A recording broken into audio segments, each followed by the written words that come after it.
Al-Kisah, suatu hari Baginda Raja merasakan suntuk. Ia ingin keluar istana untuk menghilangkan rasa jenuhnya. Maka dipanggillah Abu Nawas untuk menemani sang raja jalan-jalan. Singkat cerita, Abu Nawas dan Baginda Raja memulai perjalanannya. Saat dalam perjalanan, Abu Nawas lalu bercerita yang membuat Baginda Raja terhibur. Ketika melintasi tepian pantai, mereka berdua berhenti sejenak untuk beristirahat. Baginda Raja lalu membasuh muka dan tangan dengan air laut. Langsung terbesit dalam benaknya akan sebuah pertanyaan. "Hai Abu Nawas, menurutmu kenapa air laut itu asin?" tanya Baginda Raja. "Karena air laut tidak mengalir kemana-mana, Paduka. Ia senantiasa di tempatnya. Nah, untuk mencegah agar air laut itu tidak busuk, para leluhur kita dulu memberinya garam. Itulah sebabnya air laut menjadi asin," jawab Abu Nawas. Mendengar penjelasan itu, Baginda Raja tertawa terpingkal-pingkal. Perjalanan mereka berdua pun akhirnya dilanjutkan. Tidak berapa lama dari kejauhan, mereka berdua melihat sebuah benda berkilauan. "Benda apa itu, Abu Nawas? Ayo kita ke sana," ajak Baginda Raja. Abu Nawas bergegas melangkah mendahului Baginda Raja. Setelah benda itu diambil oleh Abu Nawas, ternyata hanya sebuah cermin. Abu Nawas pun segera membuangnya lagi. Melihat hal itu, Baginda Raja terkejut. "Kenapa dibuang, Abu Nawas? Memangnya itu benda apa?" tanya Baginda Raja. "Benda yang sangat jelek, Paduka. Wajar saja kalau si pemilik membuangnya," jawab Abu Nawas. "Tapi benda itu terlihat berkilauan dari jauh," ujar Baginda Raja. "Kalau Paduka tidak percaya, ambil saja sendiri," balas Abu Nawas. Dikarenakan penasaran, Baginda Raja segera memungut benda itu. Setelah diamati, ternyata itu hanyalah sebuah cermin. Baginda Raja lalu berkata, "Ini kan cermin, Abu Nawas. Kenapa kau bilang kalau benda ini sangat jelek?" tanya Baginda Raja. "Coba perhatikan baik-baik. Pasti Paduka akan menemukan kejelekannya," ujar Abu Nawas. Baginda Raja kembali mengamati cermin tersebut. Di situ Baginda Raja tidak menemukan kejelekan, yang ada hanya wajahnya sendiri di dalam cermin. "Nah, itu sudah tampak jeleknya.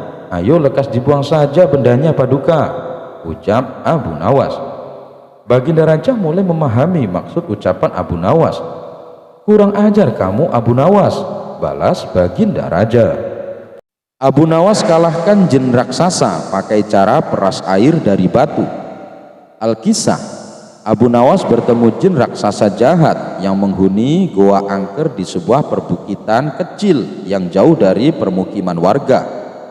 Konon jin raksasa itu sangat jahat. Siapa saja yang berani mendekati goa tempat tinggalnya, maka akan dibunuh dengan cara sadis. Suatu hari Abu Nawas akan melakukan perjalanan yang kebetulan harus melewati perbukitan kecil. Daerah tersebut merupakan tempat tinggal jin raksasa jahat.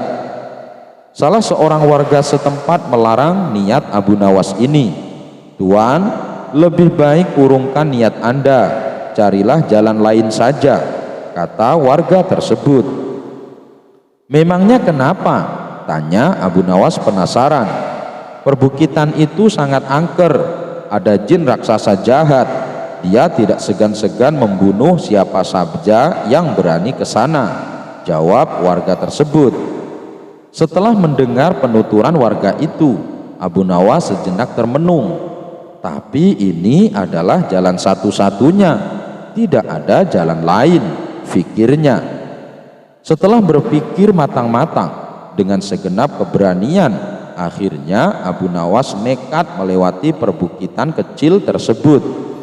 Benar saja, baru beberapa langkah menginjakan kaki di sana, tiba-tiba muncul sosok makhluk raksasa yang tidak lain adalah jin jahat. "Hei manusia, lancang sekali kau kemari. Kamu mau cari mati?" bentak jin raksasa jahat. "Tidak, Aku hanya numpang lewat, karena ini adalah jalan satu-satunya, jawab Abu Nawas. Kamu tahu ini adalah daerah kekuasaanku, siapapun dilarang lewat sini, kata jin raksasa jahat memberitahu. Bukannya ini adalah bumi Allah, kamu tidak ada hak melarangku, balas Abu Nawas. Oh, jadi kamu menantangku, akan aku hancurkan tubuhmu, ancam jin raksasa jahat. Baik, silahkan mencobanya, tetapi aku bisa mengalahkanmu.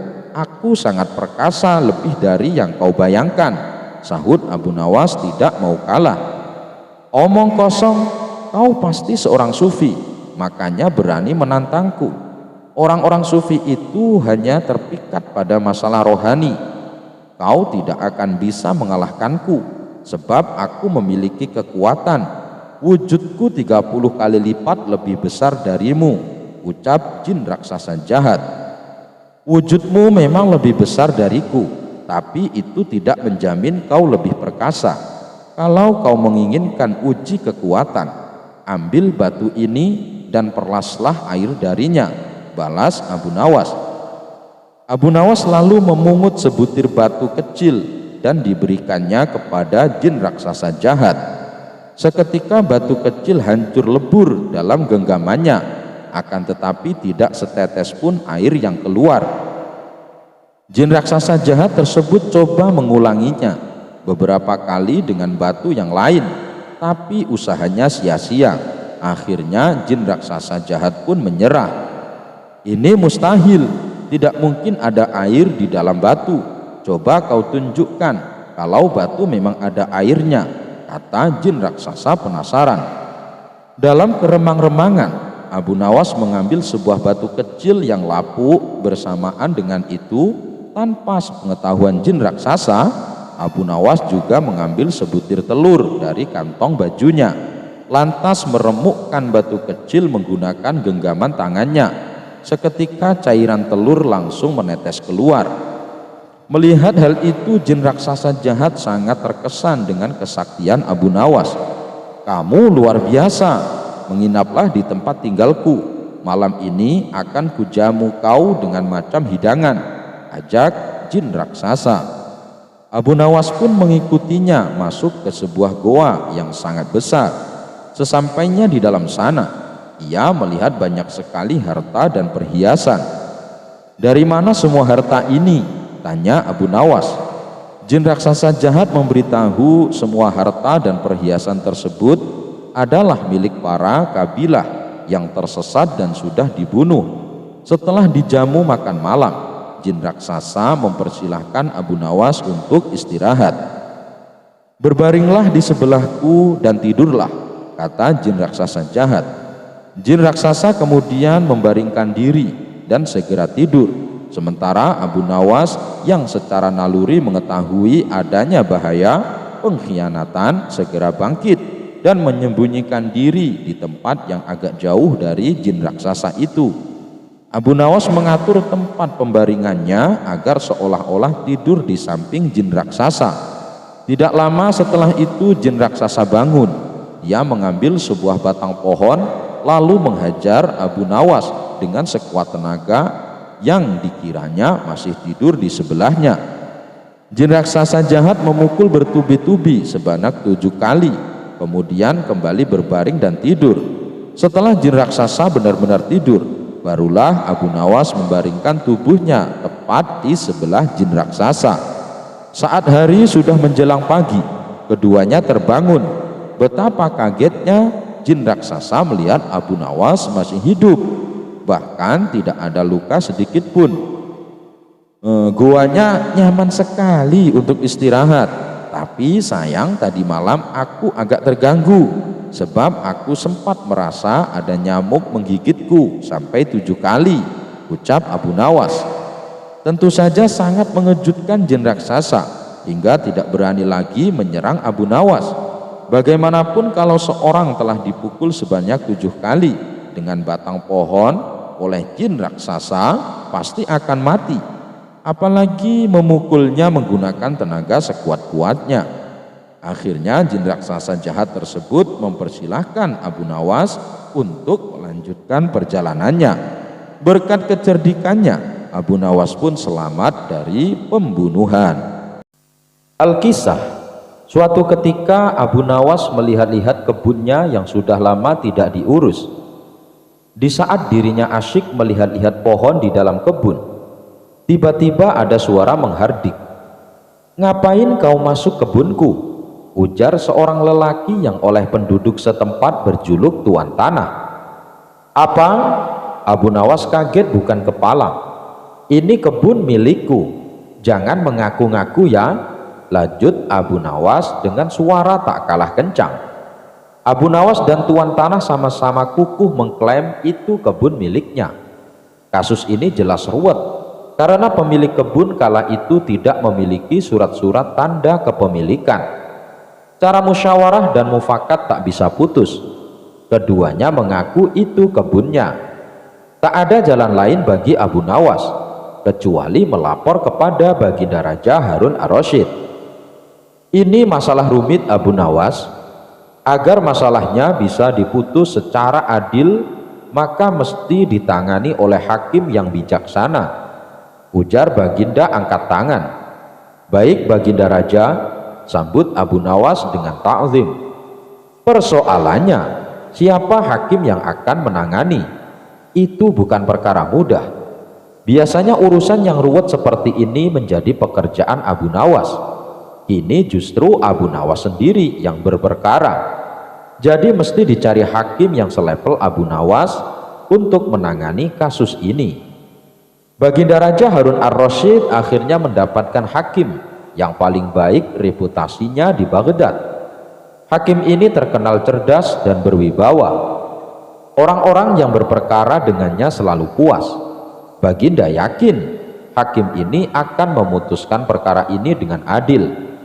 Maka pada hari yang sudah ditentukan, sidang pun dilakukan di salah satu ruang di istana. Dalam sidang itu, selain pihak yang bersengketa, hadir juga Baginda Raja. Rupanya Baginda ingin tahu siapa sesungguhnya yang mengaku-ngaku dan biang kerok keruwetan ini. Baginda yakin klaim Abu Nawas atas kebunnya tidak mengada-ngada, tapi sangat sulit bagi dirinya untuk begitu saja memenangkan Abu Nawas. Nah, untuk menguji kebenaran pengakuan atas klaim kebun itu, maka hakim bertanya kepada kedua belah pihak yang bersengketa. "Berapa jumlah pohon di dalam kebunmu?" tanya hakim. Tuan Tanah tampak kebingungan, bahkan cenderung panik, sedangkan Abu Nawas tampak lebih tenang. Jujur, Abu Nawas tidak pernah menghitung berapa jumlah pohon yang ada di kebunnya. Begitu juga Tuan Tanah. Lagi pula, siapa yang sudi menghitung pohon di kebun? "Bagaimana Anda mengakui itu kebun Anda, sementara Anda tidak kenal dengan kebun sendiri?" kata hakim. Tuan Tanah menunduk dalam-dalam. Ia tampaknya grogi berat. Di tengah tekanan hakim itu, Abu Nawas masih sempat mengapungkan senyum di bibirnya. "Berapa lama Tuan Hakim tinggal di rumah yang Tuan miliki sekarang?" Abu Nawas balik bertanya. "Sejak beberapa tahun yang lalu," jawab hakim yang tak mengira akan mendapat balasan pertanyaan. Lalu Abu Nawas bertanya lagi, "Berapa jumlah genting di rumah Tuan?" Hakim ganti yang gelagapan. Ia tidak mampu menjawabnya. Hakim itu lalu berkata, "Kebenaran ada di pihakmu," katanya kepada Abu Nawas diiringi senyum kecut dan wajah pucat pasi Tuan Tanah. Bisa ditebak wajah pucat Tuan Tanah itu. Begitu hakim mengetuk palu memenangkan Abu Nawas, maka hukum dari Baginda Raja sudah pasti menanti. Hakim yang terkenal adil dan bijaksana ini mengakui terkadang kecerdasan dan kejeniusan bisa patah oleh argumen. "Saya belum pernah kalah kecuali dengan satu orang, yaitu Abu Nawas," ujar hakim mengakui kehebatan Abu Nawas. Setelah itu Tuan Tanah langsung digelandang ke penjara. Enak saja mengaku-ngaku kebun milik orang lain. Abu Nawas dan anak raja yang bandel. Pada suatu hari, Baginda Raja kedatangan sahabatnya yang juga merupakan raja dari negeri seberang. Sahabatnya yang seorang raja itu mengeluhkan tentang perilaku putranya kepada Baginda Raja. Raja dari negeri seberang tersebut menceritakan bahwa anaknya sangat pemalas dan enggan disuruh belajar. Dan yang lebih parahnya lagi, si anak bandelnya kelewat batas. Ia lebih suka menghabiskan waktunya hanya untuk bermain dan tidur. Manakala setiap kali sang raja mendatangkan guru untuk mengajari anaknya, si anak malah menertawakan guru yang mengajarnya, bahkan seringkali dilecehkan dan diabaikan. Hal ini membuat guru-guru yang mengajar memilih untuk berhenti. Mereka tak mampu menghadapi sifat putra raja yang nakal tersebut. Padahal sang raja berharap kelak putranya sanggup mewarisi kerajaan untuk generasi berikutnya. Kenapa tidak kau titipkan saja kepada Abu Nawas? Biarkan dia mendidik anakmu dengan caranya, kata Baginda Raja menyarankan. Abu Nawas? Siapa itu Abu Nawas? Tanya sahabatnya. Dia itu ulama sufi yang terkenal cerdik dan pandai di kota Baghdad, jawab Baginda Raja.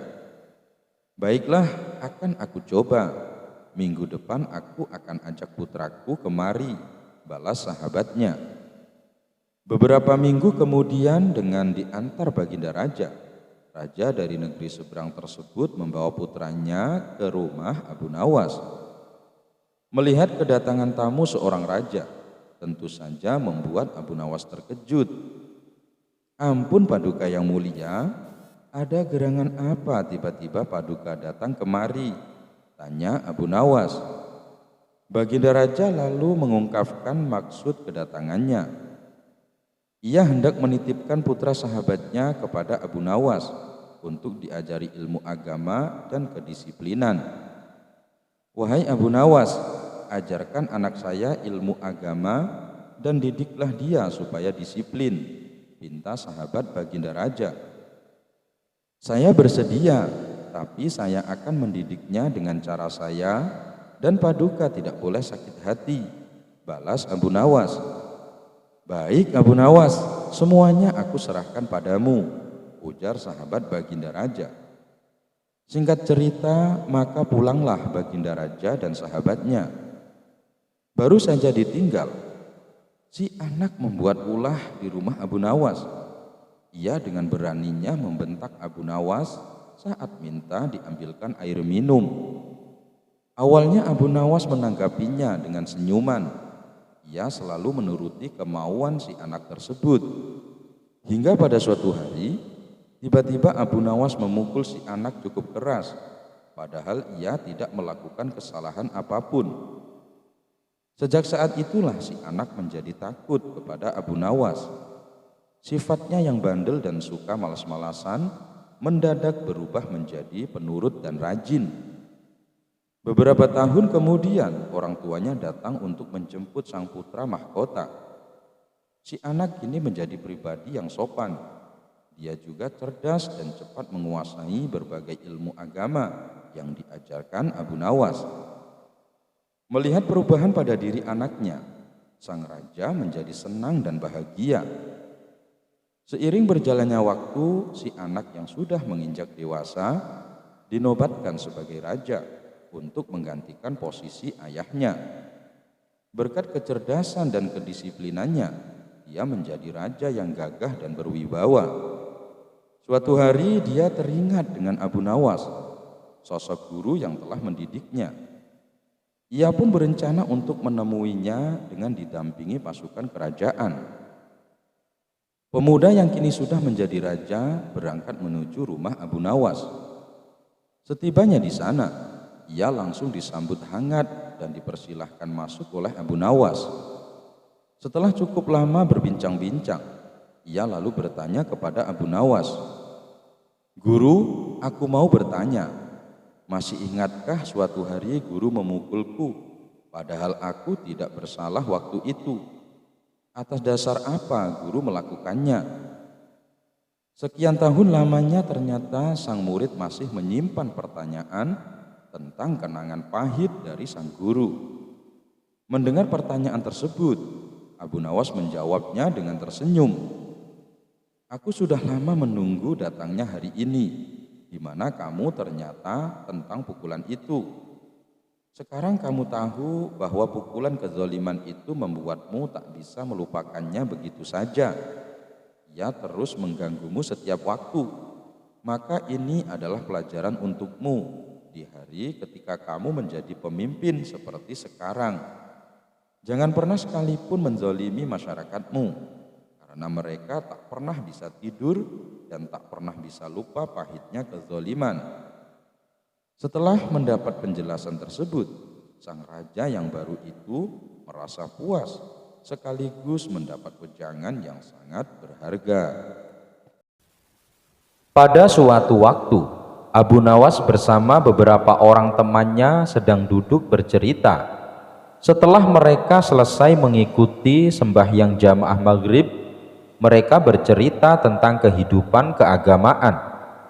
Kebetulan mereka menyinggung suatu masalah yang mengatakan bahwa orang buta itu tidak berdosa karena pintu masuknya dosa tertutup baginya. Alasannya karena matalah yang selalu melihat ke sana kemari yang dapat mendatangkan dosa. Akan tetapi Abu Nawas tidak menyetujui pendapat tersebut dan berniat akan membuktikannya. Keesokan harinya Abu Nawas berjalan-jalan dengan maksud untuk bertemu dengan orang buta. Dia mau membuktikan pendapatnya bahwa orang buta pun dapat pula berbuat dosa. Ia menyiapkan pundi-pundi dan mengisinya dengan uang ringgit. Tidak beberapa lama Abu Nawas berjalan, ia benar-benar menemukan orang buta.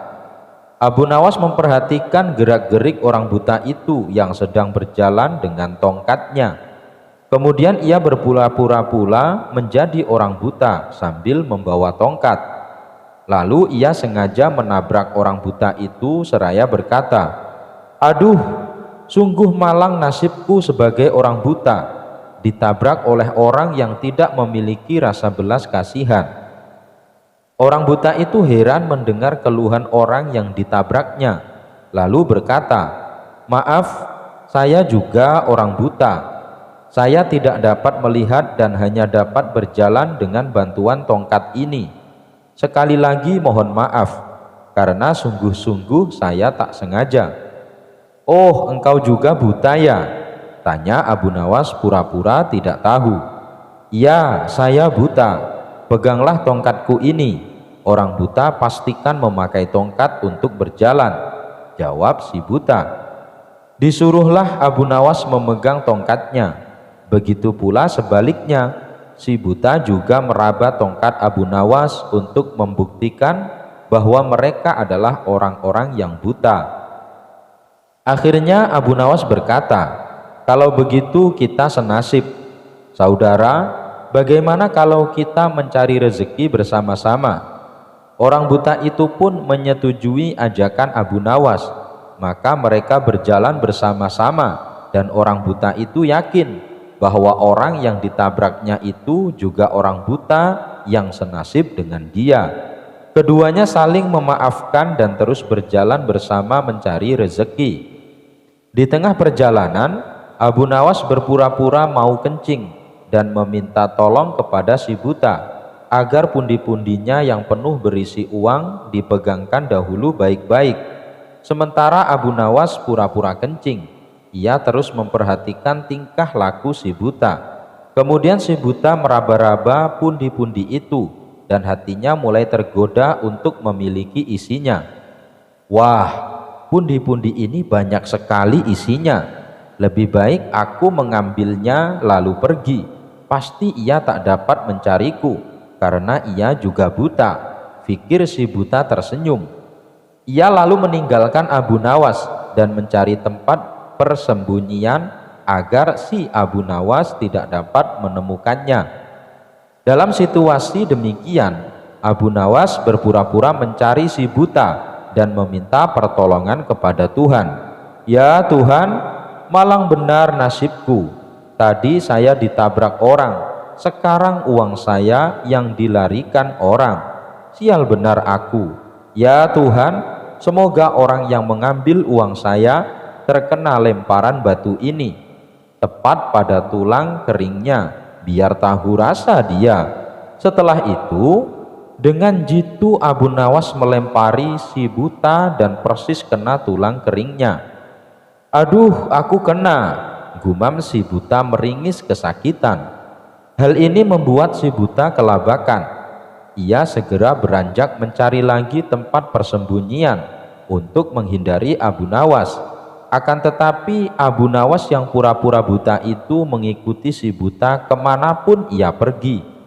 Setelah dekat, Abu Nawas memohon lagi kepada Tuhan. Ya Tuhan, semoga orang yang mengambil pundi-pundiku terkena lagi lemparan batu pada kepalanya. Tak lama kemudian terdengar lagi suara kesakitan dari si buta. Aduh, kena lagi nih, kepalaku jadi benjol. Si buta memegangi kepalanya yang benjol. Maka si buta panik dan heran. Kok doanya terkabul lagi? Ah, itu hanya kebetulan. Si buta menghibur diri. Lalu ia menghindar lagi dan terus menghindar. Tetapi Abu Nawas tetap mengikutinya terus. Secara berturut-turut Abu Nawas berdoa lagi sambil melakukan lemparan beruntun kepada si buta dan selalu tepat, yaitu tepat mengenai perut, dada, dan terakhir muka si buta. Setelah terkena lemparan beruntun, si buta berpikir, mengapa semua sasaran yang akan dilempar selalu tepat mengenainya? Difikirnya lagi hingga berkerut keningnya. Si buta makin heran. Ia curiga. Tak lama kemudian, barulah si buta menyadari bahwa temannya itu Abu Nawas mempermainkannya. Antara marah dan was-was, si buta berkata, kalau begitu saudara tidak buta, saudara hanya mempermainkan saya. Ambillah kembali pundi-pundimu ini. Akhirnya si buta menyerahkan pundi-pundi itu kepada Abu Nawas dengan penuh kesedihan dan penyesalan terhadap nasibnya. Abu Nawas sendiri pulang sambil tersenyum kegelian. Ia puas karena dapat membuktikan bahwa orang buta dapat juga berbuat dosa. Bunuh diri dengan sebotol madu. Selain cerdas, Abu Nawas juga memiliki keterampilan lain, yaitu menjahit. Bahkan sebelum menjadi orang kepercayaan Raja Harun ar-Rasyid, Abu Nawas pernah bekerja sebagai penjahit pada seorang majikan bernama Mr. Amir. Keterampilan menjahit Abu Nawas sangatlah bagus. Dia juga bekerja dengan sangat tekun yang membuat majikannya sangat percaya dengan dirinya. Bagi majikannya, Abu Nawas adalah karyawannya yang sangat ia sayangi. Namun di satu sisi, Mr. Amir memahami satu sifat buruk Abu Nawas yang sering minum atau memakan makanan miliknya. Pada suatu hari, Mr. Amir pulang ke rumah dengan membawa sebotol madu. Abu Nawas yang kebetulan lagi bekerja melihat kedatangan majikannya tersebut, dan ia juga melihat sebotol madu yang dibawa Mr. Amir. Abu Nawas mendekati majikannya dan bertanya, "Apa isi botol itu? Bisakah saya memintanya?" Khawatir madu itu akan diminum oleh Abu Nawas, Mr. Amir terpaksa berbohong dan mengatakan bahwa isi botol itu adalah racun. Abu Nawas sendiri sebenarnya hanya berbasa-basi. Ia sendiri tahu bahwa isi botol tersebut adalah madu. Tapi ia tidak bisa berbuat banyak karena ia menyadari majikannya tidak ingin memberi madu tersebut kepadanya. Tak berapa lama kemudian, Mr. Amir pergi. Pada saat itu Abu Nawas berpikir untuk mengambil madu tanpa menyinggung majikannya. Abu Nawas mengambil baju yang telah ia jahit lalu menjualnya. Uang tersebut ia gunakan untuk membeli roti. Sekembalinya Abu Nawas ke tempat kerja, roti itu ia makan dengan madu milik tuannya. Sebotol madu habis dan Abu Nawas merasa sangat kenyang. Ia pun melanjutkan kembali pekerjaannya. Namun tak lama kemudian, majikannya datang dengan membawa roti. Ketika ia ingin memakan roti tersebut dengan madu miliknya, Mr. Amir sangat terkejut melihat botol madu tergeletak di atas meja dan isinya telah kosong. Tidak hanya itu, Mr. Amir juga mendapati sepotong pakaian telah hilang. Ini pasti perbuatan Abu Nawas, gumamnya dalam hati. Hai Abu Nawas, apa yang sebenarnya terjadi? Mengapa isi botol ini dan sepotong pakaian telah hilang? Teriak Mr. Amir.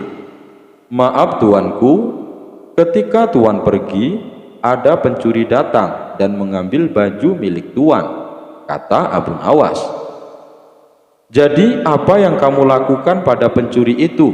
Tanya Mr. Amir lagi. Melihat kemarahan tuannya, Abu Nawas sedikit gemetar. Namun ia tidak kehabisan akal. Saya sangat takut dan tidak bisa berbuat apa-apa, kata Abu Nawas. Lalu apa yang terjadi dengan isi botol ini? Apakah juga telah dicuri oleh pencuri? Tanya Mr. Amir. Tidak tuanku, saya benar-benar minta maaf. Karena saya takut tuan marah, jadi saya memutuskan untuk bunuh diri dengan menggunakan racun yang ada di dalam botol itu, kata Abu Nawas. Mendengar jawaban masuk akal dari Abu Nawas, Mr. Amir tak bisa marah kepada karyawannya itu. Mr. Amir juga menyadari bahwa ini semua berawal dari kebohongannya kepada Abu Nawas. Seandainya dirinya tidak berbohong, ia bisa menikmati madu bersama Abu Nawas. Dirinya juga tidak perlu kehilangan sepotong baju.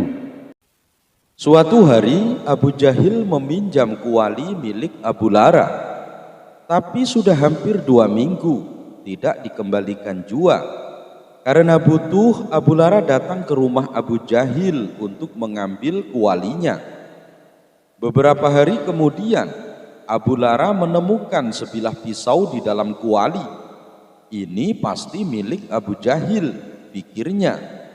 Dengan maksud baik, Abu Lara mengembalikan pisau itu ke empunya. Namun maksud baik itu disikapi lain oleh Abu Jahil. Gara-gara pisauku tertinggal di rumahmu, aku jadi kehilangan 2 ekor ayam, ujar Abu Jahil berang. Seandainya pisau itu segera kau kembalikan, aku pasti dapat membunuh musang itu. Jadi aku tidak bakal kehilangan 2 ekor ayam.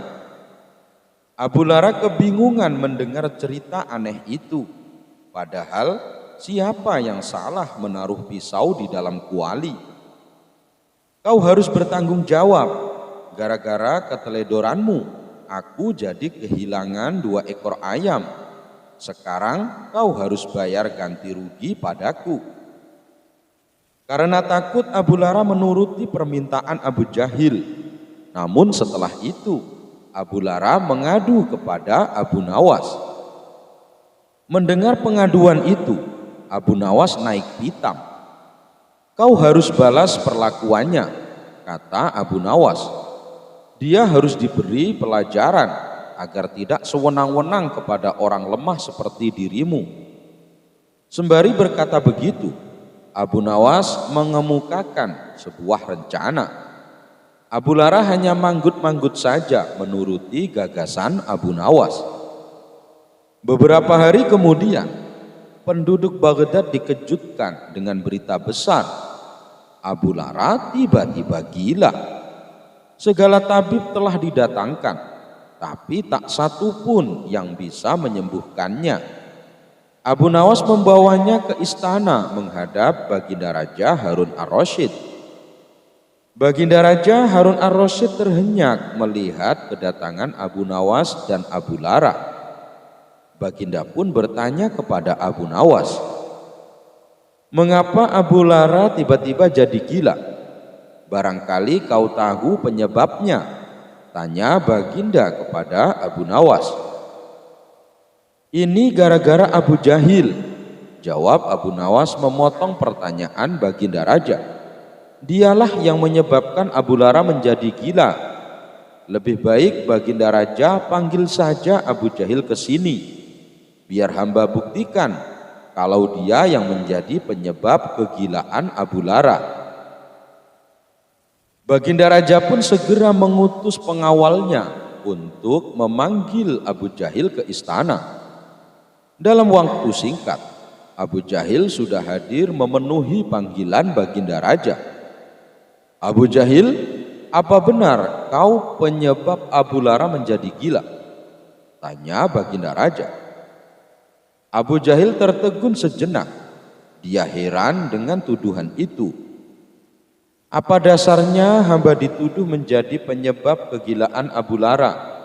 tanya Abu Jahil sambil geleng-geleng kepala.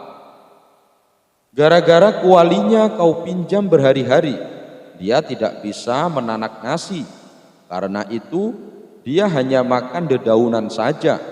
Akibatnya dia menjadi gila seperti sekarang ini," sambar Abu Nawas menjelaskan. Mendengar penuturan Abu Nawas, Abu Jahil tertawa terbahak-bahak. "Apa hubungannya kuali dengan sakit gila? Kalau tidak ada kuali, Abu Lara bisa menanak nasi dengan gantang atau lainnya. Masa karena tidak ada kuali, dia tidak bisa menanak nasi? Lagi pula, mana ada orang tidak makan nasi jadi gila? Apa tidak ada cerita lebih lucu lagi?" kata Abu Jahil. "Ada," potong Abu Nawas cepat. "Hanya gara-gara pisau ketinggalan di periuk tetangga. Ada orang yang tidak bisa membunuh musang. Akibatnya tetangganya itu disuruh membayar ganti rugi karena 2 ekor ayamnya mati dimakan musang. Apa tidak ada alat lain untuk membunuh musang?" Mendengar penuturan Abu Nawas, Baginda Raja Harun ar-Rasyid merasa penasaran. Dia pun bertanya kepada Abu Nawas, "Siapa yang berbuat seperti itu, Abu Nawas?" "Tanyakan saja pada Abu Jahil," jawab Abu Nawas. "Apa? Abu Jahil yang berbuat seperti itu?" Baginda berpaling ke arah Abu Jahil. Abu Jahil hanya menundukkan kepala karena ketakutan. Akhirnya Abu Lara yang tampil menjelaskan segalanya. Dia menceritakan semua kejadian dari awal sampai akhir. Mendengar penuturan Abu Lara, kini giliran Baginda Raja yang tertawa terbahak-bahak. "Jadi ternyata kau tidak gila, Abu Lara?" celetuk Baginda dengan senyum yang menyeringai. "Mana ada orang gila bisa bercerita seruntut itu? Pasti Abu Nawas yang mengajarimu," tanya Baginda Raja. "Betul Baginda," jawab Abu Lara. "Tanpa akal Abu Nawas, Baginda pasti tidak tahu kalau ada hambanya yang sewenang-wenang seperti Abu Jahil." "Oh, kalau Abu Jahil itu urusanku nanti," celetus Baginda Raja. "Sekarang kalian pulanglah, biar Abu Jahil kerja di sini dulu untuk membantu pegawaiku membersihkan kandang kuda. Mungkin 5 bulan cukup untuk menyiksanya." Al-Kisah, Abu Nawas diberitahu untuk kumpul di istana oleh Baginda Raja bersama para menteri. Setelah semua bawahannya itu berkumpul, Baginda Raja lalu menyampaikan maksudnya. "Kalian semua aku undang ke sini karena ada beberapa hal yang ingin aku sampaikan. Yang pertama, aku ucapkan terima kasih kepada kalian karena selama ini kalian telah bekerja keras ikut membantu mengurus negeri yang kita cintai ini," kata Baginda Raja. "Yang kedua, hari ini adalah hari jadi negeri kita. Jadi sebagai rasa terima kasihku, kalian semua akan mendapatkan hadiah." Mendengar hal itu, para menteri bersorak kegirangan. "Terima kasih Paduka yang mulia," kata salah seorang menteri. Di tengah suasana penuh kegembiraan, tiba-tiba salah satu menteri bertanya, "Paduka yang mulia, bukankah Abu Nawas juga sering membantu menangani masalah yang ada di dalam negeri kita? Dia juga sering menghibur Paduka yang mulia, tapi kenapa dia tidak diundang?" Seketika Baginda Raja tersadar bahwa dirinya hampir saja melupakan seseorang yang sangat dikagumi akan kecerdikannya. "Terima kasih wahai menteriku, kau telah mengingatkanku," balas Baginda Raja. Kemudian ia memerintahkan beberapa pengawal segera memanggil Abu Nawas. Tidak berapa lama datanglah Abu Nawas ke istana menghadap Baginda Raja. Sesaat Abu Nawas sempat terkejut karena ia melihat tidak seperti biasanya. Seluruh menteri istana berkumpul tanpa ada satupun yang absen. "Ampun Paduka yang mulia, ada apa gerangan Paduka memanggil hamba? Sepertinya ada masalah yang serius," tanya Abu Nawas. "Tidak ada masalah apa-apa Abu Nawas, justru ini adalah hari yang penuh kebahagiaan," balas Baginda Raja. "Alhamdulillah kalau begitu, tapi ada tujuan apa hamba dan semua menteri istana diperintah menghadap Paduka?" tanya Abu Nawas lagi. Baginda Raja lalu memberitahu akan memberikan hadiah kepada semua menteri, termasuk Abu Nawas. Hadiah yang akan dibagikan tersebut sebagai wujud terima kasih kepada orang-orang yang telah berjasa ikut andil mengurus negeri dan rakyat. Kemudian Baginda Raja mengajak Abu Nawas dan semua menteri memasuki ruangan besar yang penuh perhiasan emas. "Saat ini kuhadiahkan kepada kalian sebuah kebebasan sampai waktu yang telah aku tentukan.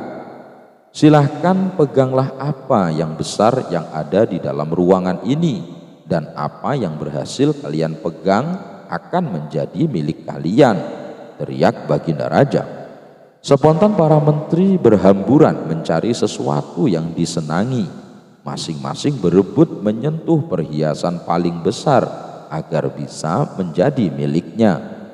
Sedangkan Abu Nawas sendiri hanya terdiam. Ia sama sekali tidak ikut memperebutkan hadiah. Abu Nawas tetap berdiri di samping Baginda Raja. Melihat hal itu, Baginda Raja menjadi heran. "Hei Abu Nawas, kenapa diam saja? Kau tidak butuh hadiah emas?" tanya Baginda Raja. Ditanya seperti itu, Abu Nawas justru cengengesan sambil terus menatap Baginda Raja. Tanpa diduga, dari belakang Abu Nawas memeluk Baginda Raja sangat eras. "Hai Abu Nawas, apa-apaan ini? Apa yang kau lakukan?" teriak Baginda Raja kesakitan. Baginda Raja berusaha berontak, namun Abu Nawas makin erat memeluknya hingga tidak berdaya melakukan sesuatu. "Abu Nawas, kau sudah gila ya? Lepaskan aku!" teriak Baginda Raja. Kali ini Baginda Raja berontak sekuat tenaga dan akhirnya Abu Nawas terpental jatuh. Ketika Abu Nawas hendak berdiri dan beranjak, Baginda Raja mengumumkan bahwa waktu yang ditentukan telah habis. Dari seluruh menteri terlihat masing-masing memegang beberapa perhiasan emas yang berhasil didapatkan. "Emas yang ada di tangan kalian sepenuhnya adalah milik kalian. Silahkan dibawa pulang," kata Baginda Raja. Maka satu persatu menteri mohon diri pamit pulang. Begitu juga dengan Abu Nawas.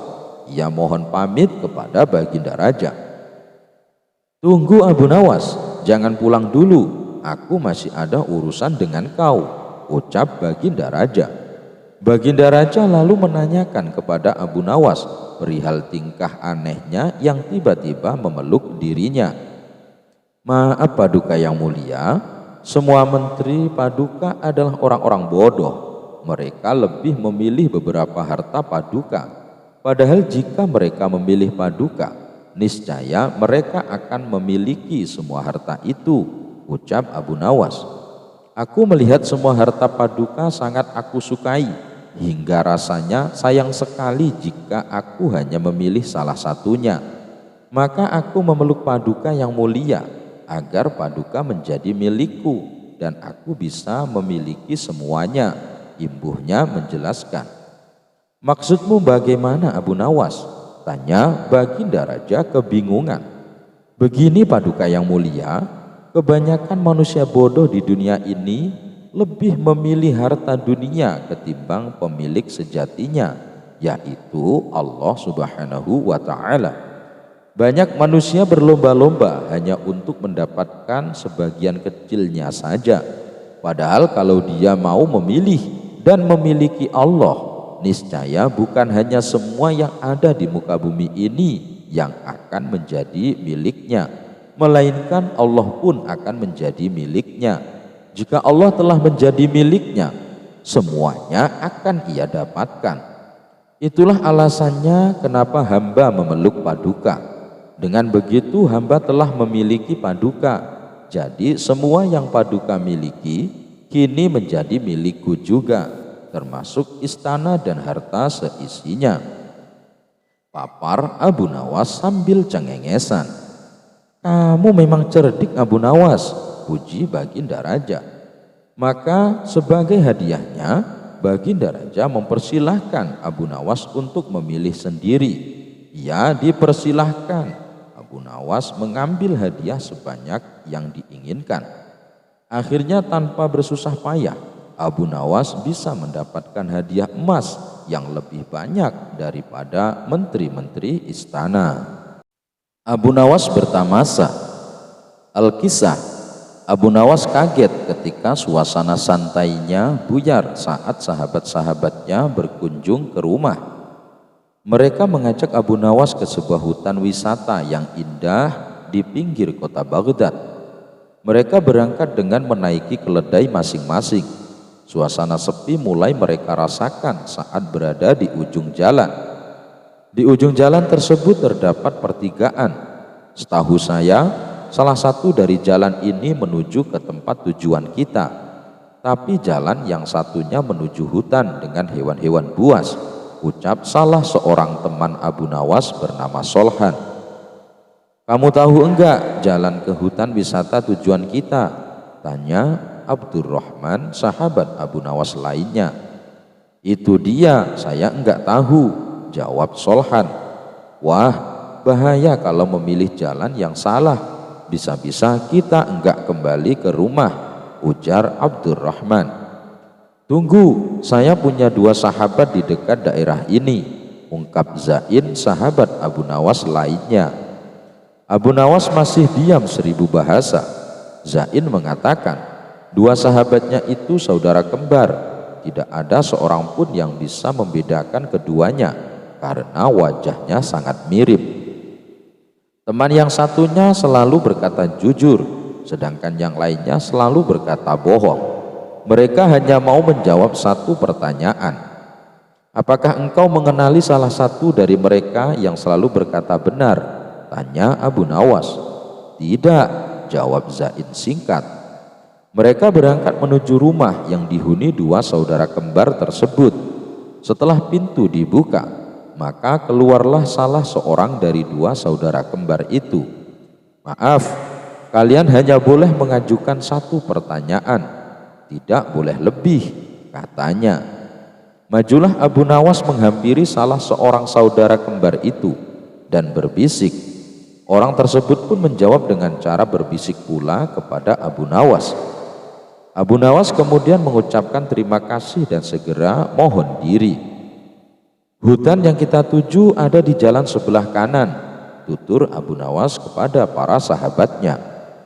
Bagaimana kau bisa memutuskan harus menempuh jalan sebelah kanan, sedangkan kita tidak tahu apakah orang yang kita tanya itu orang yang selalu berkata jujur atau orang yang selalu berkata bohong? Tanya Solhan ke Abu Nawas. Tadi aku bertanya, apa yang akan dikatakan saudaramu bila aku bertanya jalan yang mana menuju hutan wisata, ucap Abu Nawas.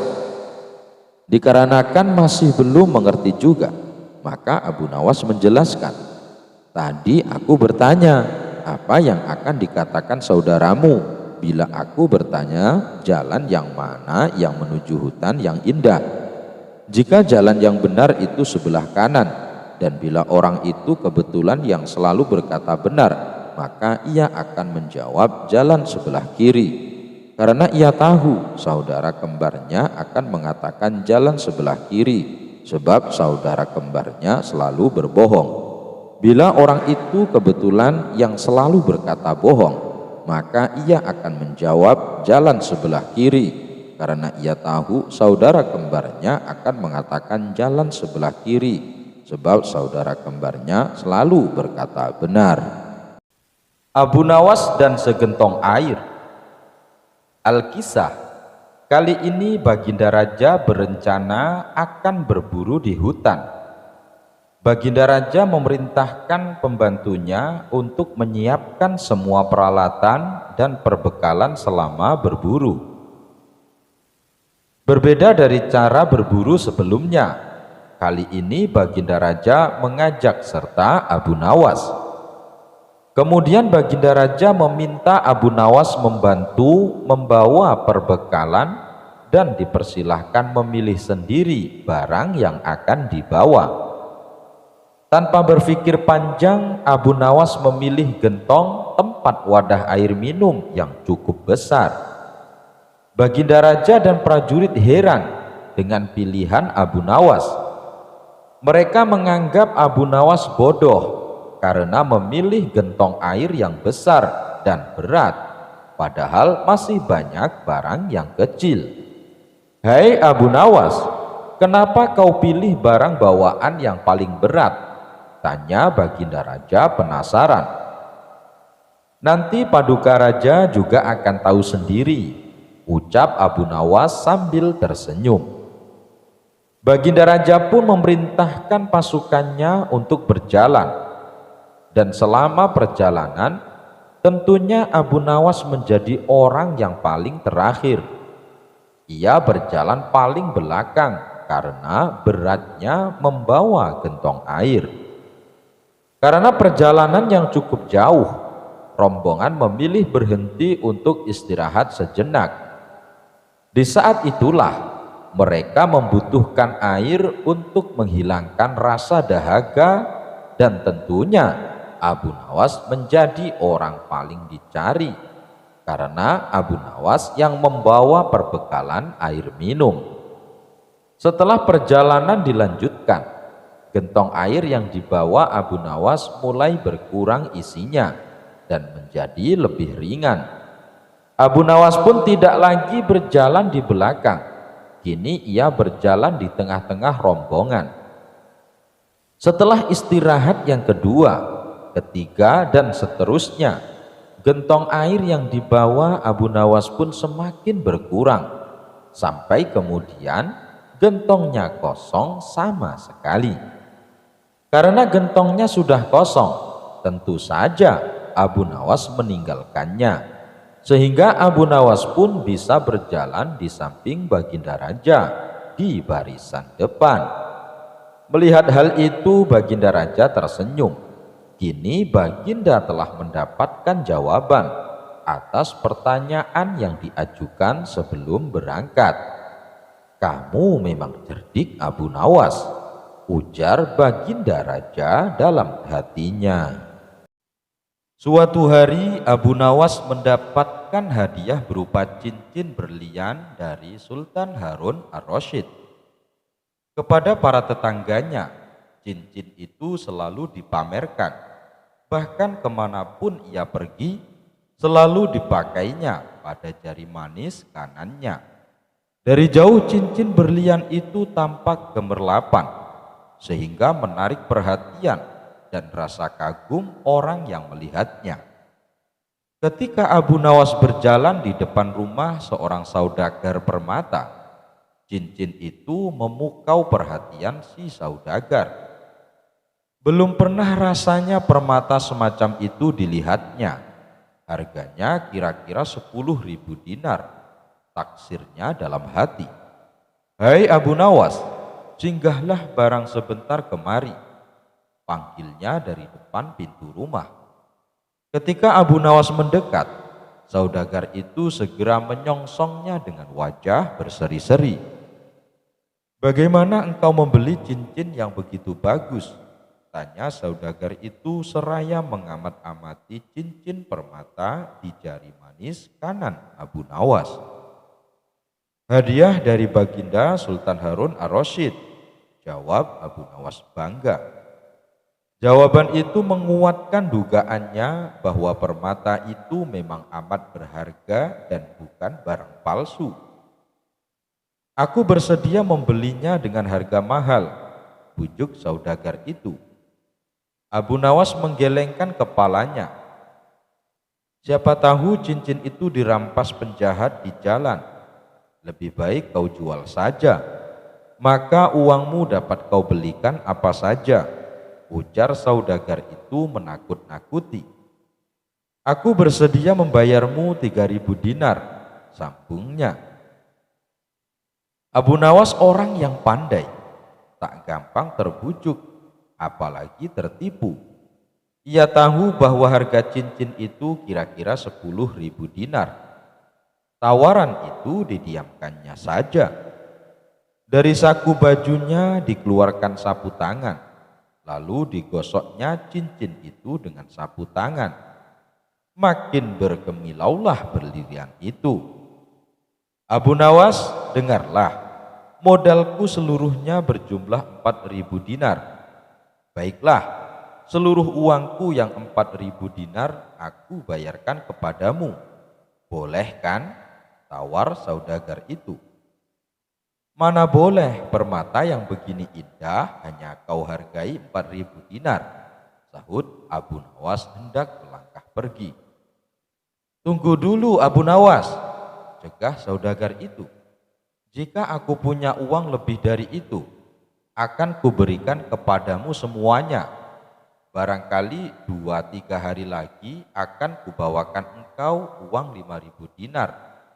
Karena itu jangan kau jual cincinmu kepada orang lain." Abu Nawas hanya senyum-senyum saja lalu pergi. Cincin itu memang tak pernah lepas dari jari manis kanannya. Ketika tidur malam harinya, cincin itu tetap tersunting di jari. Malam itu Abu Nawas bermimpi. Dalam mimpi itu saudagar datang membawa uang 5.000 dinar. Melihat uang sebanyak itu, Abu Nawas tergiur. Tanpa pikir panjang, diterimanya uang sebanyak itu. Lalu diberikannya cincinnya. Begitu girang hatinya memiliki uang 5.000 dinar. Lalu menari-nari, bahkan berjingkrak-jingkrak. Tangannya bertepuk-tepuk, kakinya menghentak-hentak, kepalanya bergoyang ke kiri ke kanan, pinggulnya meliuk-liuk, sehingga keseimbangan badannya menjadi goyah. Tiba-tiba gedebuk, Abu Nawas terjatuh. Ternyata ia terjungkal dari tempat tidur ke lantai. Ia terjaga, jidatnya terasa nyeri karena terantuk lantai. Ia tersadar dari mimpinya. Yang pertama-tama dilakukannya ialah mengamat-amati cincin pada jari manis kanannya. Oh, masih ada, pikirnya. Ia merasa heran mengapa cincin itu masih tetap tersunting di jarinya. Padahal uang pembayaran dari saudagar permata itu sudah diterimanya. Esok harinya ia menceritakan mimpinya itu, bukan saja kepada istrinya, tetapi juga kepada tetangga-tetangganya, bahkan kepada semua orang yang berjumpa dengannya. Diceritakanlah perihal mimpinya itu. "Aku sudah menerima uang pembayaran sebanyak 5.000 dinar, tapi cincinku belum diambil oleh saudagar yang membelinya," katanya dengan terheran-heran. Mimpi Abu Nawas yang aneh itu segera beredar dari mulut ke mulut. Akhirnya saudagar permata itu pun mendengarnya. Kalau begitu aku berhak mengambil cincin itu, pikirnya. Bukankah aku sudah membayarnya? Bahkan Abu Nawas pun mengaku telah menerima uang pembayaran dariku.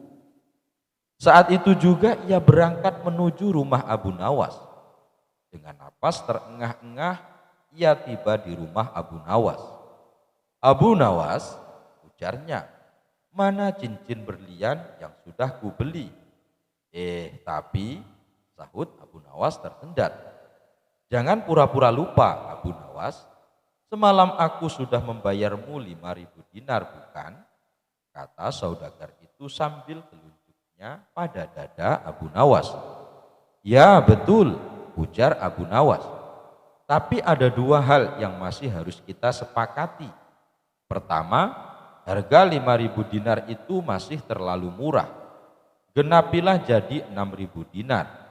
Kedua, karena cincin permata itu pemberian Sultan Harun ar-Rasyid, serah terima cincin itu harus disaksikan pula oleh Baginda Raja. Dengan kesaksian Baginda, engkau pun akan yakin bahwa cincin itu memang benar-benar pemberian Baginda.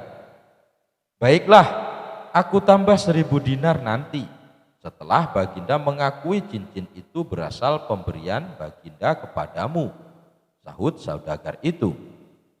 Aku berganti pakaian dulu, lantas kita berangkat bersama-sama ke istana, kata Abu Nawas sambil masuk ke dalam kamar.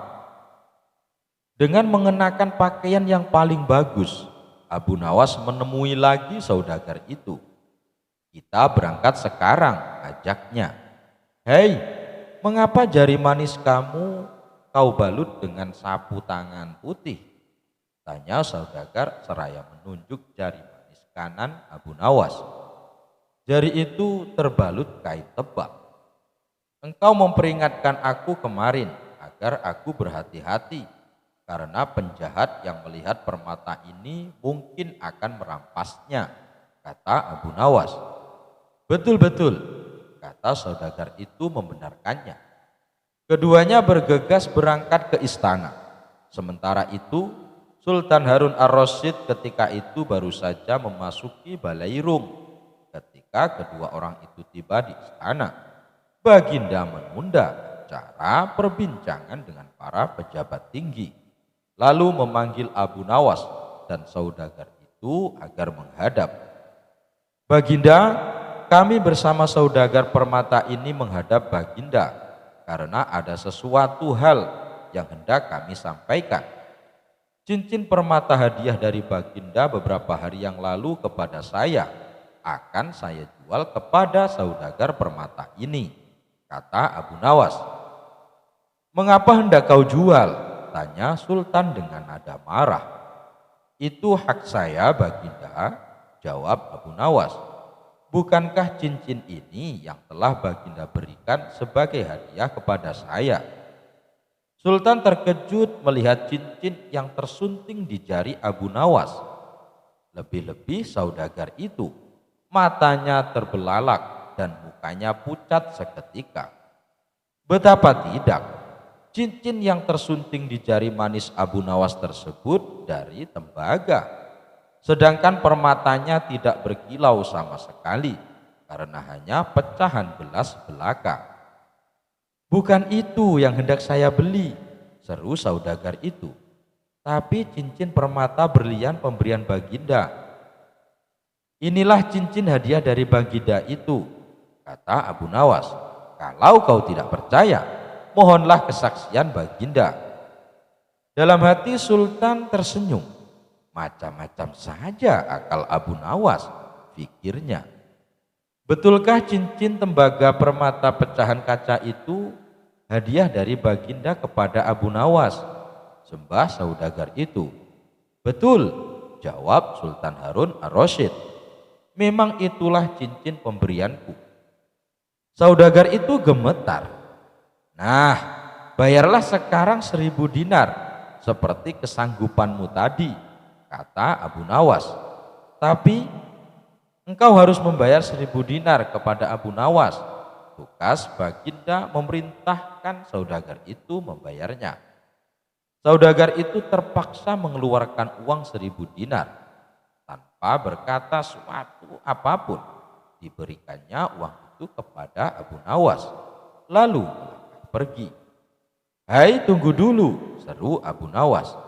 "Ini cincin permata yang sudah kau beli."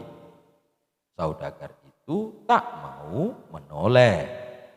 Suatu hari Abu Nawas diundang ke istana untuk menghadap baginda raja.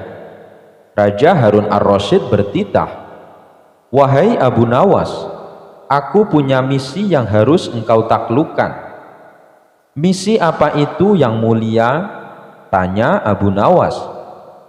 "Begini, engkau tahu kan negeri kita ini punya teluk yang luas, tapi sayang, tidak pernah ada satu orang pun yang sanggup menyeberangi teluk itu. Apakah engkau mau berenang ke sana?" titah Raja Harun ar-Rasyid. Tantangan berat tersebut sengaja diberikan kepada Abu Nawas, mengingat raja sangat paham kalau salah satu rakyatnya itu pasti bisa berenang menyeberangi teluk dengan kecerdasannya. Sambil menggerutu, Abu Nawas menjawab, "Yang mulia, hamba bukan perenang yang baik, tetapi jika memang yang mulia yakin, maka hamba siap melakukannya." Usai pertemuan itu, Abu Nawas pulang dan dibuat stres lantaran ia tidak memiliki kemampuan berenang. Keesokan harinya, Abu Nawas berjalan ke pantai sambil memandangi luasnya lautan. Dalam hati kecilnya bersuara, sulit untuk berenang ke sana. Tetapi dalam kekalutannya itu ia melihat setumpukan pakaian anak-anak yang tergeletak di pinggir pantai. Ia kemudian bertanya, "Di mana anak-anak ini?" Lalu Abu Nawas pun pulang dengan wajah sumringah karena ia telah mendapat ide cemerlang. Pagi buta keesokan harinya, Abu Nawas langsung berangkat ke pantai dengan membawa pakaian ganti.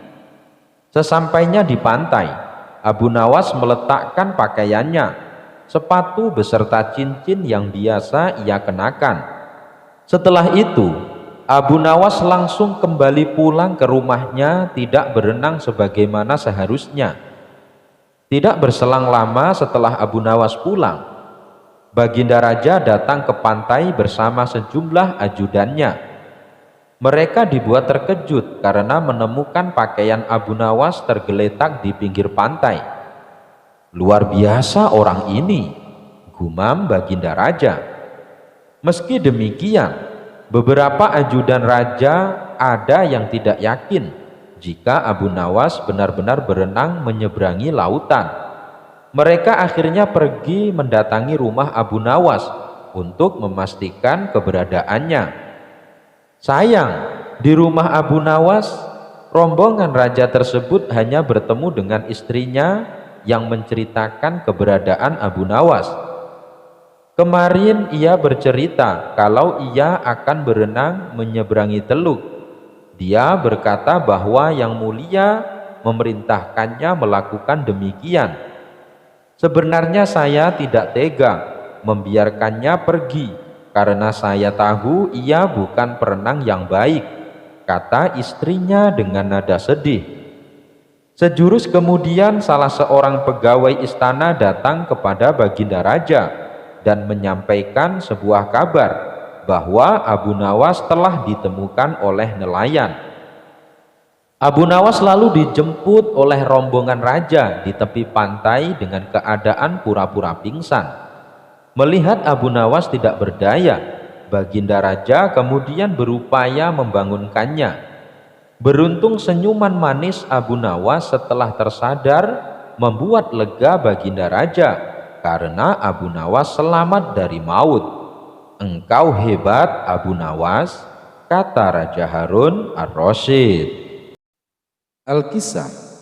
Pada suatu hari, Abu Nawas hendak melakukan perjalanan pergi ke kampung seberang. Dengan mengendarai keledainya, ia pun memulai perjalanan yang lumayan jauh hingga sampailah ia melewati sebuah desa. Dan kala itu suara azan zuhur berkumandang. Tak ingin meninggalkan kewajibannya sebagai seorang muslim, Abu Nawas segera mendatangi masjid yang ada di desa tersebut. Setibanya di masjid, Abu Nawas langsung mengambil wudhu dan menunaikan sholat dengan tergesa-gesa. Selanjutnya ia hanya berdoa dengan bacaan yang pendek. Kemudian ia pun langsung beranjak untuk melanjutkan perjalanannya. Ternyata sholat Abu Nawas yang tergesa-gesa ini menarik perhatian seorang ulama yang juga selaku ketua masjid. Sang ulama pun segera menghentikan langkah Abu Nawas yang akan keluar dari masjid. "Wahai Tuan, sholat yang Anda lakukan itu bukan cara yang benar untuk berdoa kepada Tuhan. Anda harus mengulanginya kembali. Sholat dan berdoalah dengan benar," tegur ulama tersebut kepada Abu Nawas. Sang ulama mengira kalau Abu Nawas adalah seorang musafir yang tidak tahu tentang ilmu agama. Karena dari penampilan Abu Nawas tak mencerminkan seorang ulama sufi yang menguasai ilmu agama. Oleh sebab itulah ia merasa berkewajiban menegurnya agar Abu Nawas menunaikan sholatnya dengan benar. Sedangkan Abu Nawas sendiri juga berniat balik menegurnya, tapi tentunya dengan cara yang konyol. Abu Nawas pun menuruti apa yang diperintahkan sang ulama. Ia kembali menunaikan sholat agak lama dan juga membaca doa yang agak panjang. Ketika Abu Nawas telah selesai, ia segera beranjak meninggalkan masjid. Sang ulama kembali menghentikannya sambil berkata, "Sekarang katakan padaku, tidakkah Tuhanmu akan lebih menghargai sholat dan doamu yang kedua ini dibandingkan sholat dan doamu yang pertama, di mana kamu melakukannya dengan tergesa-gesa?" Abu Nawas menjawab, "Tidak juga." Jawaban Abu Nawas membuat sang ulama kaget. "Kenapa bisa begitu?" tanya sang ulama heran. Kemudian Abu Nawas menjelaskan, "Meskipun sholat dan doaku yang pertama saya lakukan dengan tergesa-gesa, tetapi setidaknya itu saya lakukan untuk Tuhan. Karena sholat pertama yang saya lakukan meskipun tergesa-gesa, tapi kan tidak meninggalkan syarat sahnya sholat. Sedangkan sholat dan doaku yang kedua, itu saya lakukan untuk Anda," jawab Abu Nawas sambil berlalu meninggalkan sang ulama. Seketika sang ulama menjadi malu karena orang yang ia tegur sepertinya lebih menguasai ilmu agama. Sang ulama hanya melihat seseorang dari penampilannya saja. Al-Kisah. Suatu hari Baginda Raja memerintahkan para pengawalnya untuk memanggil Abu Nawas ke istana. Dalam waktu tidak terlalu lama, Abu Nawas sudah berada di hadapan Baginda Raja. "Hai, apa kabar Abu Nawas? Sudah lama kau tidak kemari. Apakah aku harus memanggil lebih dulu untuk melepaskan rasa kangenku padamu?" sapa Baginda berbasa-basi. "Kalau Baginda memanggil hamba, pasti ada apa-apanya," ucap Abu Nawas menyindir Baginda Raja. "Benar Abu Nawas, aku dan para menteri yang ada di sini hendak mengajakmu bermain-main sebentar. Santai saja, sekedar untuk menghilangkan stres. Namun demikian, yang namanya permainan tentu saja ada hadiah dan hukumannya. Barang siapa yang bisa melaksanakan perintahku akan dapat hadiah. Sebaliknya, yang gagal tentu saja akan mendapat hukuman." "Apa hadiahnya Baginda Raja? Dan apa pula hukumannya?" tanya Abu Nawas tak sabar lagi mendengarnya. "Hadiahnya sekantung uang dinar emas. Tapi kalau gagal, hukumannya membersihkan kandang kuda selama 3 bulan. Bagaimana? Sesuai kan?" "Oke, perintah Baginda siap hamba laksanakan." "Kalau begitu, dengar dan camkan. Perintahku ini berlaku pada siapa saja yang berada di sini, tidak terkecuali. Begitu aku ucapkan perintah, dalam hitungan detik kalian harus melaksanakan. Barang siapa yang gagal, hukuman membersihkan kandang kuda siap menanti. Bagaimana? Bisakah dimulai sekarang? Siap, ujar para menteri serempak. Abu Nawas agak terlambat mengucapkan kata siap. Si cerdik ini mulai mencium gelagat tidak beres dari permainan ini. Abu Nawas mulai waspada. Semua jongkok. Baginda memberi perintah dan aba-aba.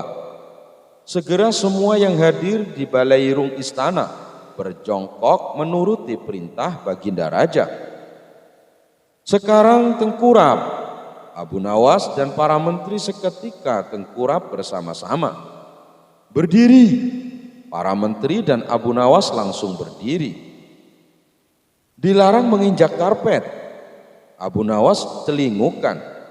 Lantai balairung istana tidak ada yang kosong dari karpet.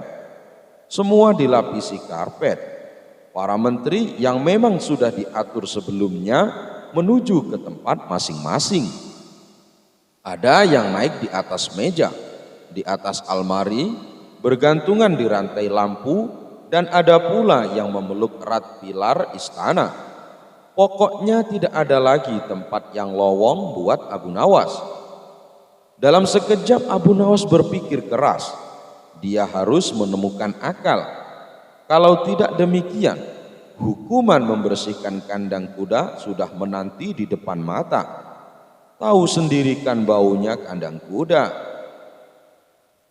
Tidak pakai lama, tiba-tiba Abu Nawas meloncat ke punggung Baginda. Dalam hitungan detik, Abu Nawas sudah berada di gendongan Baginda Raja. Baginda berteriak-teriak kegelian. Lepaskan Abu Nawas, lepaskan. Teriak Baginda sembari berusaha keras melepaskan pelukan Abu Nawas. Tapi Abu Nawas tak mau melepaskan cengkramannya. Semakin Baginda menarik tangan Abu Nawas, semakin kuat Abu Nawas mencekram Baginda Raja. Lepaskan Abu Nawas, lepaskan. Aku menyerah kalah. Pungkas Baginda menyudahi lelucon yang konyol itu. Dan mau tak mau, Baginda harus merelakan sekantong uang dinar emas jatuh ke pelukan Abu Nawas. Raut muka sedih terlihat pada diri Abu Nawas, sebab ia telah kehilangan burung yang amat ia sayangi. Ia tak ingin kesedihannya berlarut-larut. Akhirnya Abu Nawas berinisiatif membeli burung yang baru. Maka pergilah Abu Nawas ke pasar burung di kota Baghdad. Setibanya di pasar burung, Abu Nawas langsung mendatangi salah satu toko.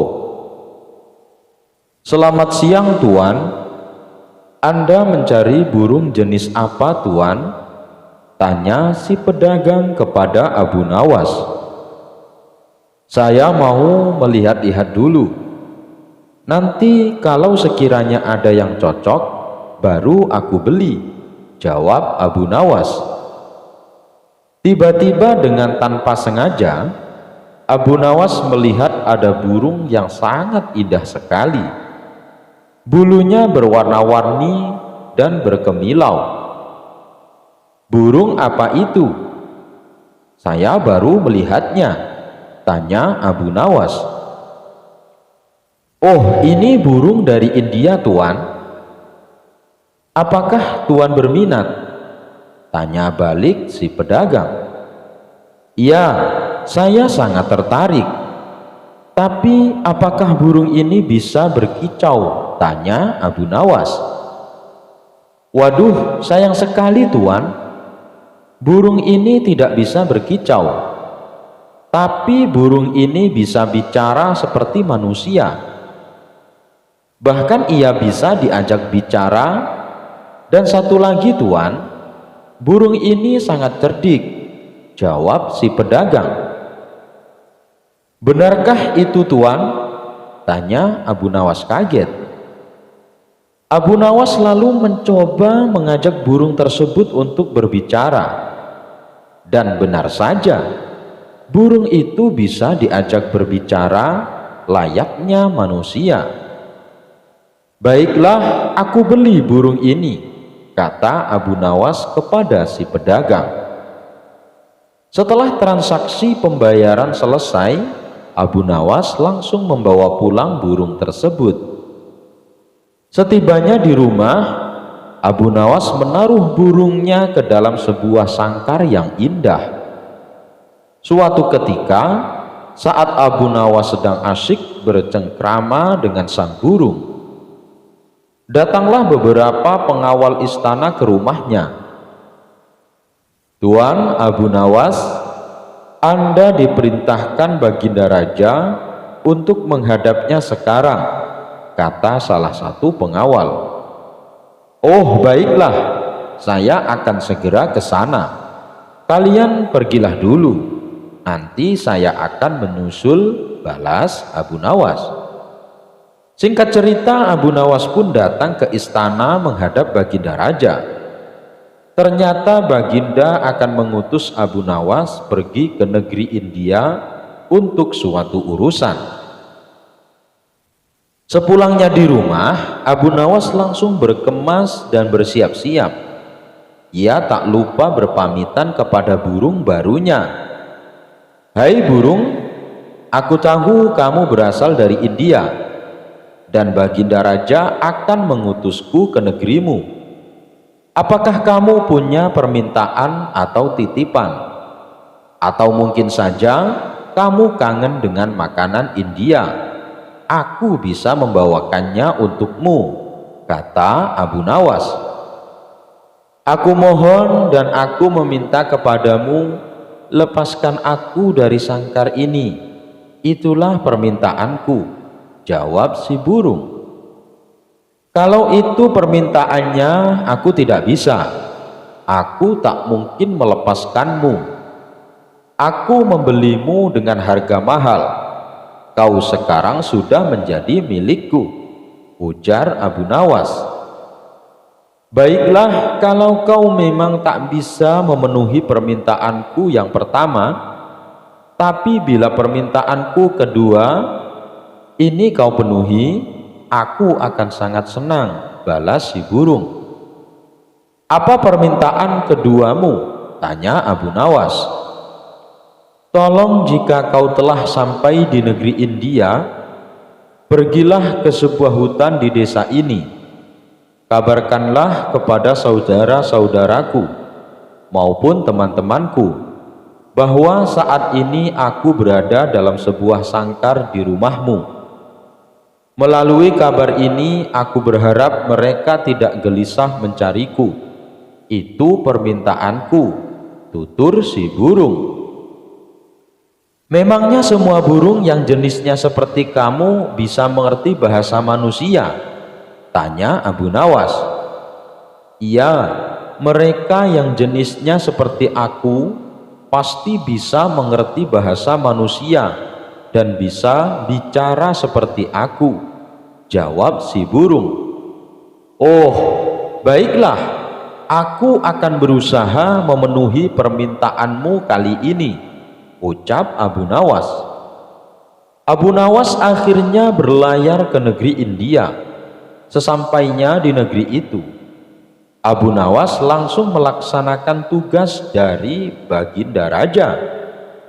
Dan setelah tugas-tugasnya selesai, barulah Abu Nawas menuju hutan di desa yang dimaksud oleh burungnya. Tak disangka-sangka, baru saja memasuki hutan beberapa puluh meter, Abu Nawas melihat sekawanan burung hinggap di sebuah dahan pohon. Tepat di atas kepalanya, ia melihat burung tersebut mirip dengan burung yang ada di rumahnya. Ia segera saja berkata kepada kawanan burung di atasnya tersebut, "Wahai burung, aku ingin menyampaikan pesan dari saudaramu yang saat ini berada di rumahku. Ia berpesan agar menyampaikan kabar kepada kalian bahwa saat ini saudaramu terkurung di dalam sangkar di dalam rumahku. Jangan mencarinya, karena saat ini saudaramu telah menjadi milikku, kata Abu Nawas. Mendengar kabar dari Abu Nawas tentang saudaranya, salah satu burung tiba-tiba pingsan dan jatuh mengenai kaki Abu Nawas. Lalu Abu Nawas memungutnya dan membolak-balik si burung. Aneh, burung ini mendadak mati. Mungkin ia kaget karena mendengar kabar kalau saudaranya sekarang terpenjara dalam sebuah sangkar dan jauh berada di negeri Baghdad, kata Abu Nawas dalam hati. Dan jauh berada di negeri Baghdad, kata Abu Nawas dalam hati. Abu Nawas tak ambil pusing atas kejadian ini. Yang penting ia telah menyampaikan pesan si burung kepada saudara-saudaranya. Ia lalu memutuskan berlayar kembali dan pulang ke Baghdad. Setiba di rumah, Abu Nawas memberitahu kepada burungnya bahwa permintaannya telah ia sampaikan. Bagaimana kabar saudara-saudaraku? Apakah mereka baik-baik saja? Tanya si burung. Semuanya baik-baik saja, tapi ada salah satu burung yang tiba-tiba langsung mati saat mendengar kalau kamu sekarang berada di Baghdad, kata Abu Nawas menjelaskan. Mendengar berita yang disampaikan Abu Nawas, burung yang ada di sanggar pun tiba-tiba pingsan dan jatuh. Abu Nawas kaget. Ia segera mengambil burung tersebut. Setelah dibolak-balik, ternyata burungnya mati mendadak. Oh, mungkin ini gara-gara mendengar kabar kalau saudaranya telah mati. Ia jadi kaget dan mati seketika, fikir Abu Nawas. Abu Nawas menjadi sedih. Ia segera menggotong burungnya dan menempatkannya di bibir jendela. Namun tiba-tiba saja burung ini segera terbang dan hinggap di salah satu pohon di dekat jendela. Sebelum si burung terbang tinggi, ia berkata kepada Abu Nawas, "Wahai Tuan, ketahuilah yang kau anggap kesedihan bisa jadi merupakan kabar baik bagi yang lain. Mungkin Tuan bersedih karena aku lepas dari sangkarmu, tapi aku bahagia karena bisa lepas dari sangkarmu." Si burung lalu terbang tinggi meninggalkan Abu Nawas. Ternyata benar apa yang dikatakan si penjual burung. Burung itu bukan hanya bisa bicara, tapi juga cerdik. Saya telah dikelabui oleh burung tersebut, ujar Abu Nawas. Abu Nawas kalahkan perampok dengan kurma busuk. Al-Kisah, beredar kabar ada sebuah desa yang menyimpan harta karun. Desas-desus tersebut memicu orang-orang dari segala penjuru berdatangan ke desa itu. Mereka berlomba-lomba untuk menemukan harta karun yang tersimpan. Ketika Abu Nawas mendengar kabar itu, ia pun menjadi penasaran dan berniat mendatangi desa tersebut. Singkat cerita, pergilah Abu Nawas dengan mengendarai keledai kesayangannya. Setibanya di desa itu, ternyata ada kawan Abu Nawas yang merupakan penduduk setempat. "Wahai Abu Nawas, ayo mampir ke rumahku," ajak kawannya. Kemudian Abu Nawas dipersilahkan masuk. Mereka berdua pun duduk di ruang tamu. Kesempatan ini lalu digunakan Abu Nawas untuk bertanya tentang rumor yang beredar. "Apa benar di desamu terdapat harta karun?" tanya Abu Nawas. "Aku sendiri kurang yakin Abu Nawas, tapi anehnya banyak orang-orang luar berdatangan kemari dan itu sangat mengganggu ketentraman desa ini," jawab kawannya. "Kenapa memangnya?" tanya Abu Nawas. "Rata-rata mereka datang secara berkelompok. Berbagai tempat di desa ini yang sudah tertata rapi telah diacak-acak mereka hanya demi ambisi mendapatkan harta karun. Jawab kawannya. Jadi menurutmu harta karun itu memang tidak ada? Tanya Abu Nawas memastikan. Sepertinya memang tidak ada. Kalaupun ada, tentu penduduk desa ini yang lebih dulu menemukannya. Jawab kawannya. Oh begitu. Lalu mengenai orang-orang luar yang berdatangan kemari, kenapa penduduk sini tidak melarangnya? Tanya Abu Nawas. Bagaimana mungkin Abu Nawas? Mereka datang dengan jumlah yang tak kalah banyak. Dan yang aku dengar, besok akan ada kelompok pemburu harta karun yang juga akan datang kemari, kata kawannya memberitahu. Mendengar hal itu, Abu Nawas pun akhirnya berniat membantu kawannya agar desa yang ditinggalinya kembali menjadi tentram. Dengan akal cerdiknya, Abu Nawas membuat siasat untuk mengelabuhi kelompok pemburu harta karun yang akan datang ke desa itu. Dengan peralatan sederhana, Abu Nawas membuat petunjuk-petunjuk palsu yang mengarahkan para pemburu harta karun ke tempat-tempat yang tak masuk akal.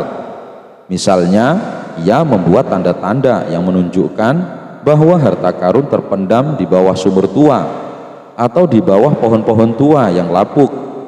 Hal ini ia lakukan agar mereka tidak merusak teman-teman desa yang sudah tertata rapi. Pada keesokan harinya, datanglah kelompok pemburu harta karun dengan jumlah yang lumayan banyak. Mereka yang percaya dengan petunjuk-petunjuk tersebut dengan penuh semangat mencarinya. Dan setelah mereka berusaha keras, mereka hanya mendapatkan kekecewaan karena harta karun yang mereka cari sama sekali tidak ditemukan. Sementara itu Abu Nawas dengan ceria mengamati dari kejauhan sambil menikmati pertunjukan yang ia buat sendiri. Ketika para pemburu harta karun menyerah, mereka pun akhirnya meninggalkan desa dan kini desa tersebut kembali tenang. Tapi ketenangan mereka tidak berlangsung lama. Beberapa hari kemudian, desa itu menjadi gempar oleh berita tentang kedatangan sekelompok penjahat yang juga akan mencari harta karun. Kelompok penjahat ini mengetahui bahwa petunjuk-petunjuk yang Abu Nawas buat adalah petunjuk palsu untuk mengelabuhi para pemburu sebelumnya.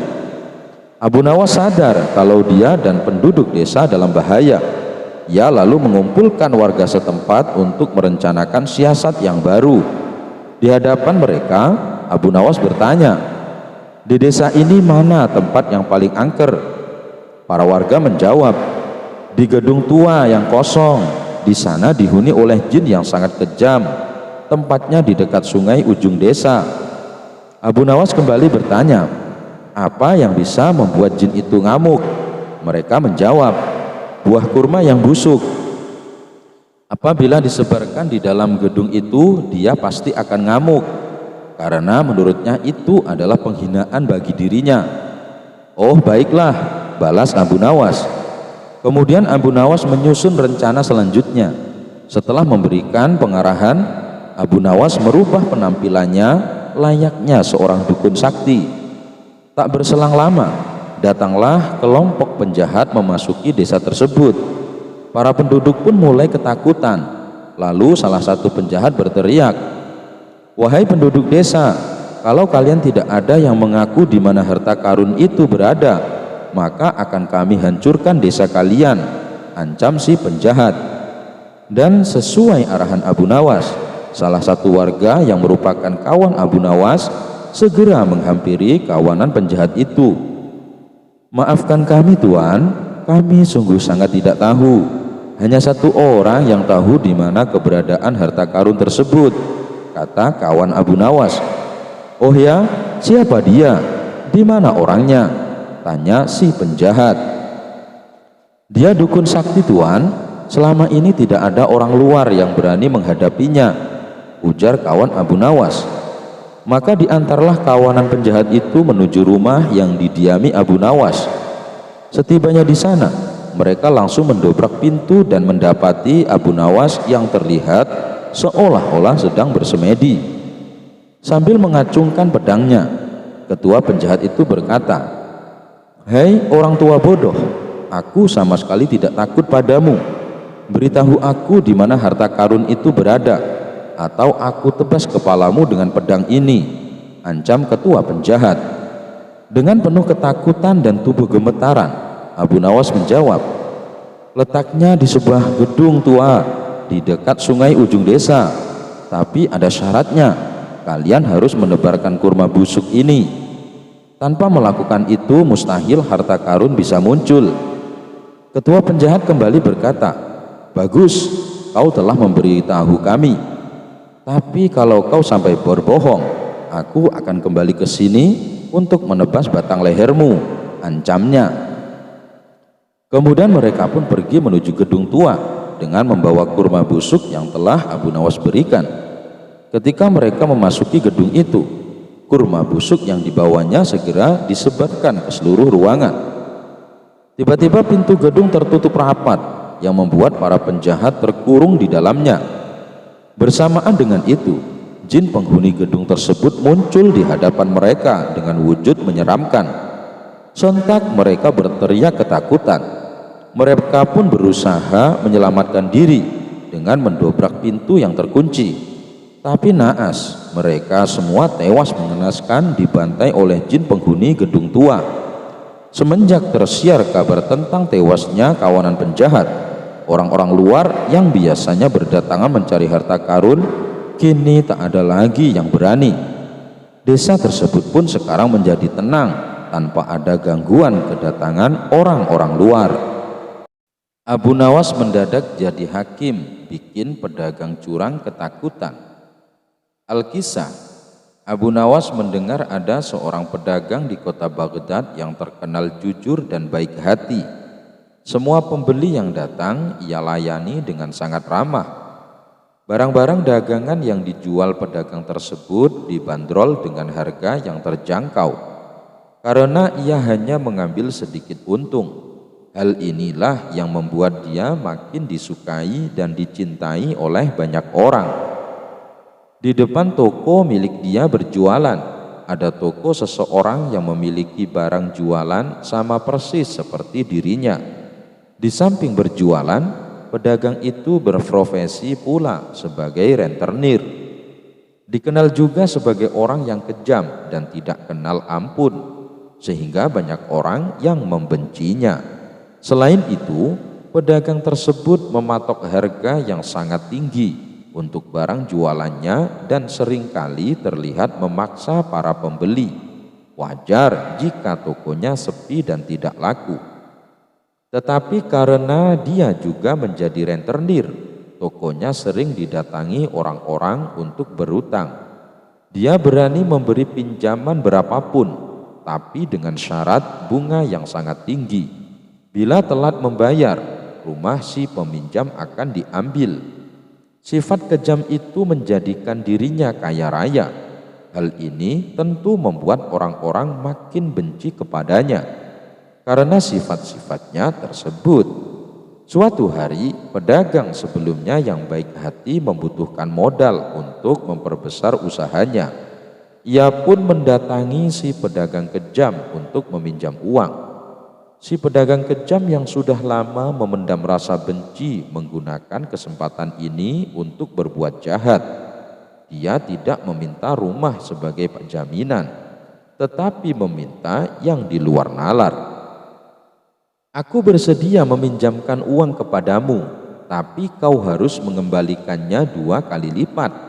Apabila kau tidak mengembalikan tepat waktu, aku berhak memotong daging bagian mana saja di tubuhmu seberat 1 kilogram, kata si pedagang kejam. Mendengar syarat yang diminta si pedagang kejam, pedagang baik hati pun merasa terkejut dan heran.